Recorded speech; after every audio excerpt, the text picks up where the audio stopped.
If you are playing this game for some time, you're probably realizing why Wargaming giving us so much free stuff, including some of the interesting premium ships like for example the San Diego at the month of August, which is coming from the operations. If you grind the operations, you will get the San Diego for free, which really makes Wargaming kind of generous, right? And couple of other rewards which I would like to show you, like in the update 14.8, which we have gotten some other free stuff, like for example the 10th anniversary gift container that guarantee you to get a tier 6 ship or even a premium tier 7 container. So you are also going to get some other premium ships on lower tiers. And if that's not enough, they come up with this grand scheme in the name of 10th anniversary grand voyage, in which you can actually farm 32,000 doubloons or 32,000 steel by just logging into the game every day, grind either doubloons or steel. You can convert them, exchange them, and get for yourself the most valuable rewards in the game. But why is that the case? And even last but not the least, even in this update, we are going to get a tier 8 premium Bridgeport for free by simply grinding this Liberty Harbor event, and even the GQ Journey for free if you play for 90 days, playing 5 times a day. So why all of that generosity suddenly, or maybe that generosity that you might be curious? But here's the painful truth. Wargaming not only selling the ships, they are actually trying to sell your time. So Wargaming is saying literally that you come and spend your time and get this free, which is honestly a very genius strategy by Wargaming, but it does have very dark implications which players might not able to understand. So in this video, I will try to explain the price of free in World of Warships, locked behind the time wall, and you just have to log in every day to get through this and get to that thing, which is actually the biggest bait that Wargaming actually trying to hook you in. So let's take a look at these Wargaming events that they have recently come up with, like for example the Grand Voyage. As you can see in this one, you can grab 150 voyage tokens for completing one battle per day. So you have to log in every day to get all of that steel that Wargaming kinda advertising as get your 32,000 doubloons or steel, and you can convert them for absolutely free. Okay, so that is one of their schemes to hook you in, investing your time, your precious time. And then if you take a look at the GQ Johnny, that's even emphasizing this further.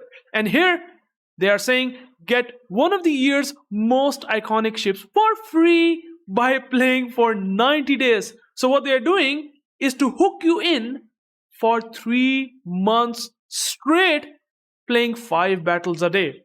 Again, this is even bigger hook than the daily rewards itself. So GQ Johnny and daily rewards both working in a coordination to hook you in into this grand dark voyage scheme. To make this hook even more powerful, they come up with this whole design, literally whole design, the Liberty Harbor event. This whole thing designed to hook you into playing every day. So what you have to do is to upgrade this whole stuff and complete the missions every day. You have to complete the regular missions, click on these missions, do what you have to do in order to get the naval base supplies. Also, the same thing goes for the operational command, for the naval command, for the fuel terminal, for the military port, and you are into this whole grind aura built by Wargaming to basically put you into this constant grind fest just to get for you a Bridgeport, a cruiser behind as a reward.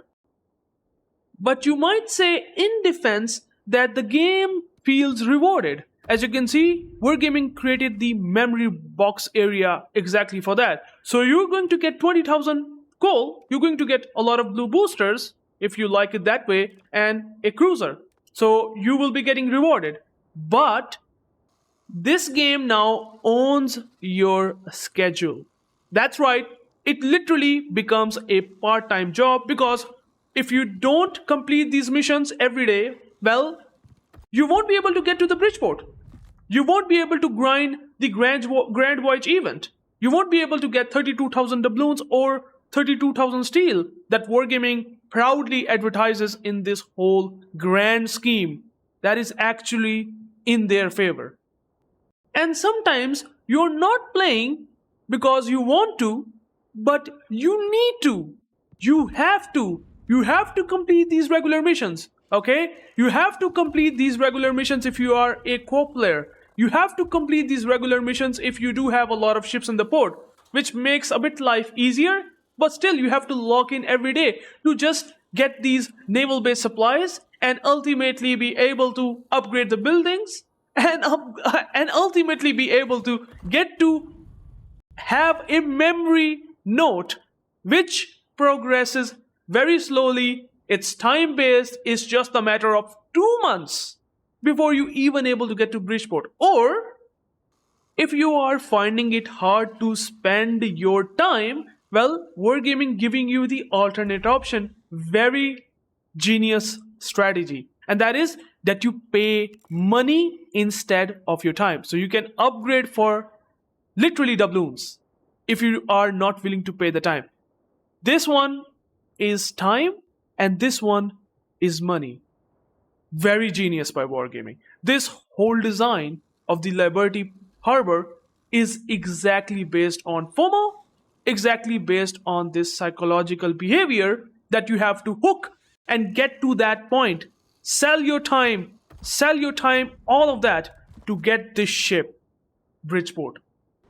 So with all these events, they are getting your time. They are getting the player retention. And as you can see, we have over 20,000 players in the EU server.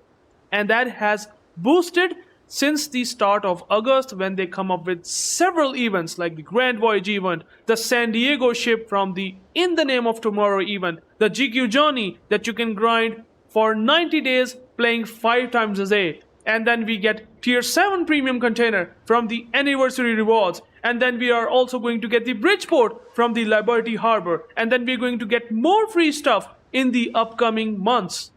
And that is, they are getting the engagement of the players that might not interested in playing the game, but they have looked it and see it's a lot of free stuff. Why not we should grab one?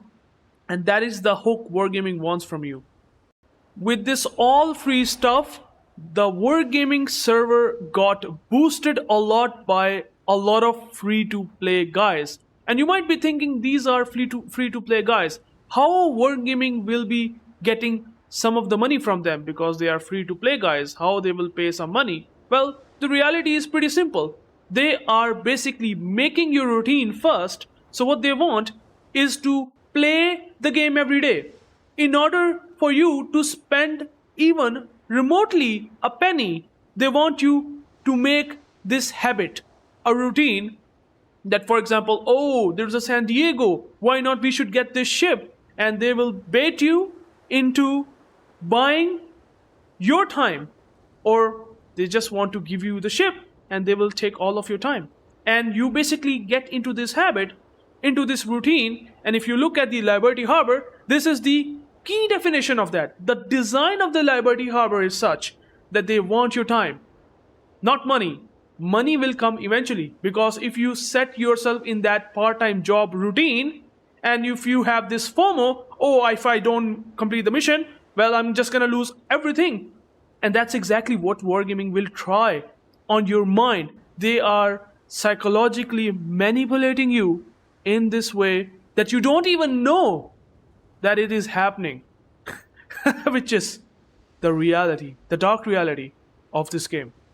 And even if you look at the event pass, notice the coal majority of the steel is at the 18th and 19th level of this pass, which means that you have to play every day to get to this level before getting remotely decent rewards. The rewards, there are some at the start, but mostly valuable at the end. And if, for example, you were not playing the game consistently, what's gonna happen? Well, pay 2,500 doubloons to get the extra level completed because you have missed out something. So this is the psychological factor that I'm talking about in this video. And what I have seen, Wargaming somehow managed to figure out something that most companies didn't even manage to. And that is this psychological dark power that they have. And that is the control over your time, your routine, and control over your attention and loyalty. And if these all things combined, if you might be able to miss out these things for free, and you are missing out that one particular thing that leaves you getting the main reward. For example, if this ship gets locked and for some reason you won't be able to grind out enough naval base supplies, maybe you might have some personal problems, you might get, I would say, sick, maybe something else happened in the real life, and you might, for a single bit of these naval base supplies, if you even remotely missing out those, you might be missing out the Bridgeport. What happens? Well, then you pay with the money, because now you are in this ultimate dilemma that I have spent so much time, I have spent so much of my attention, I have grinded out with full loyalty, full attention, I have grinded out all the naval base supplies, and I still didn't manage to get a memory node that will be enough to give me the Bridgeport, or maybe the steel from the Grand Voyage event, or maybe the GQ Johnny. So what you will do? You will pay money. And this is the prime example.